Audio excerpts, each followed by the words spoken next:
জি, আমাদের এই চাঁদপুর এই জেলার বিভিন্ন উপজেলা মিলে আমাদের দপ্তর মিলে ১১৩ জন পদ আছে। এর মধ্যে কর্মরত আছে এখন পর্যন্ত ৭১ জন, ৪২টি শূন্যপদ রয়েছে। আর আমাদের এই খামারের সংখ্যা, আমাদের ক্যাটেল খামার যেটা গবাদি পশু, প্রায় ৬,০০০ মতো খামারি আছে এবং হাঁস মুরগি এবং অন্যান্য খামার মিলে আমাদের প্রায় ৩,০০০ হাঁস মুরগির খামার আছে। তো যারা ক্ষুদ্র খামারি তারা একটু খাদ্য সংকটে ভুগতেছে। বর্তমানে খড়ের দাম খুবই বেশি এবং ওই ক্ষুদ্র খামারিরা খড় কিনতে না পেরে তারা গরুগুলো বিক্রি করে ফেলেছে। এই জন্য কিছু খামারি ড্রপ আউট হচ্ছে। তো এটা টেম্পোরারি। এখন যেহেতু অত্যধিক বন্যা হওয়ার কারণে, জলবদ্ধতার কারণে খাদ্য একটু খড়ের সংকট হয়েছে। আগামী হয়তো বড় মৌসুম উঠলে খড়ের সংকট হলে আবার খামারিরা বৃদ্ধি পায়। এইভাবে খামারটা আপ ডাউন হয়ে যায় আমাদের। হ্যাঁ, তো ধন্যবাদ আপনাকে। কারণ গবাদি পশু খড় লাগে, খড়ের সাথে তারা খোল ভুসি দিয়ে থাকে। ভুসি কম দিলেও, খোল কম দিলেও খড়টা অ্যাভেলেবেল। তাছাড়া যেহেতু এখানে তারা ক্ষুদ্র খামারের বিভিন্ন জায়গাতে কাঁচা ঘাস সংরক্ষণ করতে পারে, কাঁচা ঘাস আনতে পারে, এই জন্য তারা বেশিরভাগ খড়কে প্রাধান্য দেয়। খড়ের দামের কারণে তারা খাদ্যটা ইয়ে করতে। তাছাড়াও খোল ভুসি তো একটু দাম বৃদ্ধি আছে, ওইটা তারা একটু কম খাওয়ায়ও আমাদের দেশি গরুরা এগুলো প্রোডাকশানে থাকতে পারে, লাইভ করতে পারে। কিন্তু আসলে খড় মজুদ রাখতে হয়। আপনার যে দানাদার খাদ্য ভুসির দাম বাড়তি থাকে, তো এইটা বাড়তি থাকার কারণেও একটা সমস্যা হয়।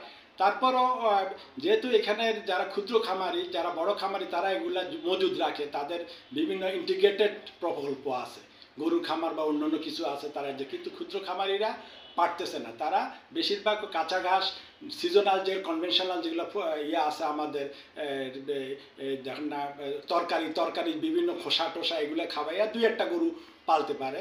তবুও যারা একটু অর্থ সংকটে বেশি পড়ে, কাজ না থাকে, তারা গবাদি পশু বিক্রি করে ফেলায়।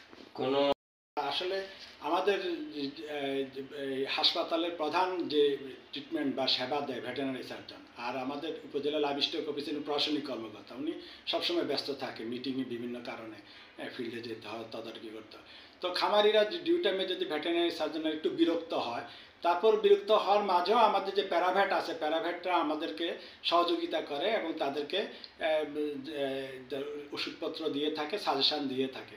তারপরও তাদের মধ্যে একটু অসন্তুষ্ট থাকে, যেটা বড় ডাক্তার পেল না। এই ব্যাপারে আমরা ঊর্ধ্বতন কর্মকর্তাকে জানাই যে আমাদের ভেটেরিনারি সার্জনকে দিলে আমাদের যে সেবাটা আর একটু ভালো হয়, আরও মনোভূত হয় খামারিদের।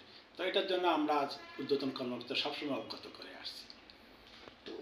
আমাদের জনবলের যে সংকট, এটা আমাদের রিপোর্টে যাওয়া হয়। ওনাদের মধ্যে একটা লিমিটেশন আছে, যেগুলা বিসিএস পদ, হ্যাঁ, এগুলা বিসিএস এর যদি নেয় তারপরে ওনারা দিতে পারে। কারণ বিসিএস এর যতটুকু নেয় এর মধ্যে নিতে বিসিএস প্রক্রিয়া হইতে তো আরও অনেক শূন্য হয়ে যায়। হ্যাঁ, আরও অনেক শূন্য হয়ে যায়। তো এটা প্রসেসিংয়ের ব্যাপার। ওনারা আশ্বাস দেয় দেন বিসিএস এর লোক নিয়োগ হইলে, মন্ত্রণালয় নিয়োগ দিলে আমরা যথাসময়ে আমরা নিয়োগ দেব। আপনার জেলা অফিসে যেটা মেইন, হলো জেলা অফিস একটা ভাইটাল, এটা বড় থাকে এবং অনেকে জেলা অফিসে আসে। এটার মধ্যে ভেটেরিনারি সার্জন লোকবল কমপ্লিট থাকলে সেবাটা ভালো মানের হয়। হ্যাঁ, আমরা যেহেতু জেলা অফিসে আমিও থাকি, আমি জেলা প্রাণী সম্পদ কর্মকর্তা, আমি সেলফ একজন ডাক্তার।